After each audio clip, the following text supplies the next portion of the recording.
Alright, welcome back. We're going to look at our demonstration here of the Hillel sandwich, as well as making our own Charoset and Maror, which in this case will be our prepared horseradish, but I'm going to make a beet version for my next one. Well, beets added to the horseradish to give it that nice red flavor. Now, prepared horseradish just pretty much means we're adding vinegar to it to make it, more like a condiment rather than just shredded horseradish. But that also could be used as an alternative. And then, of course, like I said before, a number of other bitter herbs or vegetables are possible. And the matzah sometimes is called the bread of affliction, which means it's the bread that was made by the slaves as they were fleeing Egypt and were in a hurry, and there wasn't the time or the leavening to make a normal type of bread that we would be accustomed to eating.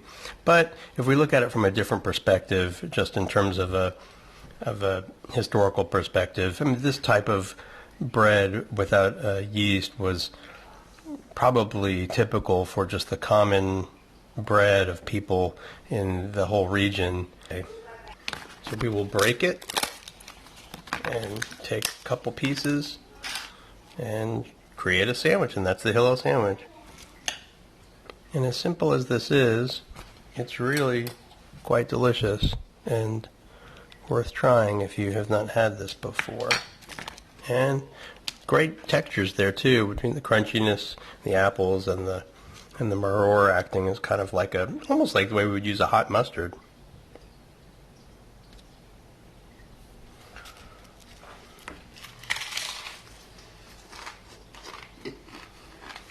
Okay, so you can see here are very simple ingredients for this traditional Ashkenazi Charoset. 2 apples. I chose a Fuji and a Granny Smith to have more of the sweet and the sour flavors come together, again playing on that theme of the sweet and the sour, or sweet and bitter, of this whole holiday and all the foods therein. And about 1/3 or 1/2 cup of walnuts and some cinnamon and some homemade wine I made a couple years back. This is a mixed berry wine with blackberries, blueberries, plums, cocoa nibs, dark cherries, so it's really flavorful. It's actually quite dry and not very sweet, so I think once I put this all together, I'm probably going to want to add some sugar. But normally you might be making this with some very sweet Concord grape wine for Passover, like the Manischewitz you see in the grocery store. That's pretty easy to find, and that's very sweet. And with that, you might want a little sugar, but some people I know go without it completely. And another option, of course, is to use the honey. And we're going to chop all of this, finely dice everything. And but another option I'll show at the end is just to put it in a blender or food processor very briefly, just to give it a little bit more pastiness. And with that honey, then it can, solidify a bit more. So we'll show that in a bit. I also want to mention the concept of shidduchayin here, which is a Yiddish word for like throw in. And it just means I'm going to give you a recipe, but honestly, these kinds of things is just, you don't need to have an exact measurement for these things. It's kind of what tastes good to you, what you have around, and what you want to do with it, and it could be a little bit different every time. So with that in mind, you can play with these ingredients a little bit. But just given that this is a smaller recipe I'm making with just 2 apples, this would just serve a few people for, a small family Seder. And if you wanted to be feeding several people, a group of 8 or something, which could be common for the holidays, then you would just want to scale this up to maybe about 5 apples and increase everything else accordingly. As you can see, I'm just making some nice matchstick cuts of my apple, and then I'm going to just cut them crosswise to give myself a nice fine dice. Apples are done, looking beautiful. Cut that into my bowl. Well, I got the chopped walnuts, but I want to get them down to about the size of the apples, or just a touch larger, so we're going to go ahead and chop those as well. When it's done, we'll add our cinnamon, adding about 1/4 cup of my wine. Mix now. And once this is all mixed, you don't just want to eat it right away. You want to give the flavors time to meld. It's not a ferment, but this is typically made the day before, and it sits overnight in the fridge. The apples continue to oxidize. They're going to sweeten up, and the flavors just are going to become more pronounced after sitting overnight. Or at the very least, you make it that morning, and that night you have the meal, and by then it will have developed a really nice flavor as well. I can taste it now because I do want to sort of gauge the sweetness, given that the wine I used was my homemade wine, and it was not that kind of real sweet wine that you would get from Manischewitz. Give that a try here. It's really nice. I mean, given that it's going to sweeten up more, I think it could be fine as is, but knowing my family and their tastes, I'm going to go ahead and add, I think it could be 2 teaspoons of sugar or maybe a tablespoon, so I'm going to do just shy of a tablespoon here. And that should be it. Give it one last taste and get it into storage. Try that. I love it. I think it's perfect. Take a look at that.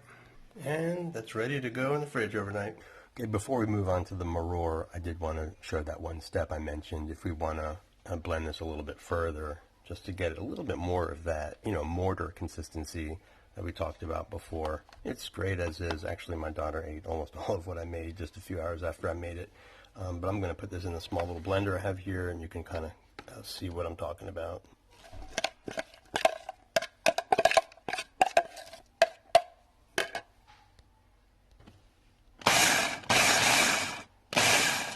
Basically, I'm just pulsing it a few times.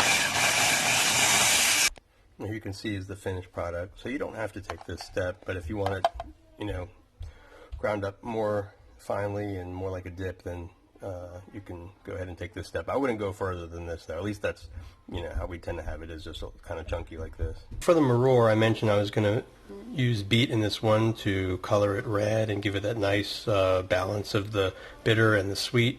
So I've had this simmering or light boil here, just one medium beet for about a half hour, and it's ready to come out now and be peeled and minced up. So we can take a look now at all my ingredients. I have a nice piece of fresh horseradish root here, my beet, and we're going to just be using some salt and a bit of sugar. And you can use white vinegar or apple cider vinegar, but in this case I'm going to use some white wine vinegar. First, let's start by peeling our beet and cutting that exterior layer of the horseradish and shredding those up. So the beet peel just comes right off. I didn't have the patience to let it cool, so I just, under cold running water, I just pulled it right off. It came off in one big piece, just using my regular kitchen peeler for the horseradish and my hand grater. If you want to use a food processor to make life easier for you, you definitely can do that. One thing we could say about the horseradish is you want to do that before the beet, because you want to give it a few minutes just to air out like this, where the hot compounds can stabilize and giving you the hottest horseradish possible. And also be aware you're going to want to eat it in the first few days to maintain that level of heat. Over time, over the next few weeks, it's going to continually degrade. And the reason why in the stores some of those items advertising themselves as super hot is because they're using artificial preservatives like sodium benzoate to help maintain that. But even then, you'll notice over, before the expiration date, they won't be that hot anymore either. Beet going. And lastly, we're going to look at my vinegar solution. I know, I kind of should have had the kitchen gloves on for that beet, but I ran out last night. Not too bad though. Now for the vinegar solution, I've got my salt and sugar in there. It's not a lot of vinegar I'm using. If you like a wetter prepared horseradish, you can use more. But once we blend it all together and we factor in the moisture from the beets, it's going to be fine. We don't need to bring this to a boil. We just want to get it to where everything is dissolved, and then we're going to let it cool and combine everything in our blender to get this pureed. Really just took us about 20 seconds there at a high heat. So the other thing about that hot compound in horseradish is, which by the way is isothiocyanate, never sure if I'm saying that right or not, but it doesn't do well when exposed to heat either. So that's why we could do the vinegar solution ahead of time and cool it. But when you pour it on, you want it to at least be room temperature, if not cold. Right, we're in good shape now, so we're going to add that. I mentioned that word puree before. That may be too strong of a word. It's up to you kind of what the consistency you want. You can look at it as you process it. I'm using a little blender here, but food processor is perfectly fine. A little bit.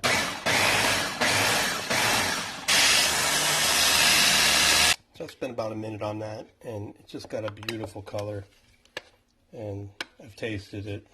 with a different spoon, and it's just really delicious. This is going to be so good with that charoset on that matzah. So this finished product is about 12 ounces or about a cup and a half that it made. It's really hot right now. I've had some, and it's really nice. I mean, the beet definitely smooths it out quite a bit, and it's just delicious. The horseradish I had earlier is an older one I had, so not as hot and quite a bit wetter and more processed, and that's just up to you as far as how you like it. So the 2 tablespoons of vinegar I'd say would be a minimum, and you can grind it up to this level of coarseness. You can go further, of course. It's totally up to you, but at least if you start with this, then you'll know from there if you want to go further than that. But I think you'll like it just the way it is. I absolutely love horseradish, so I got to do this before we sign off. Ooh, it's hot, but it's not too hot. It's really good. Enjoy.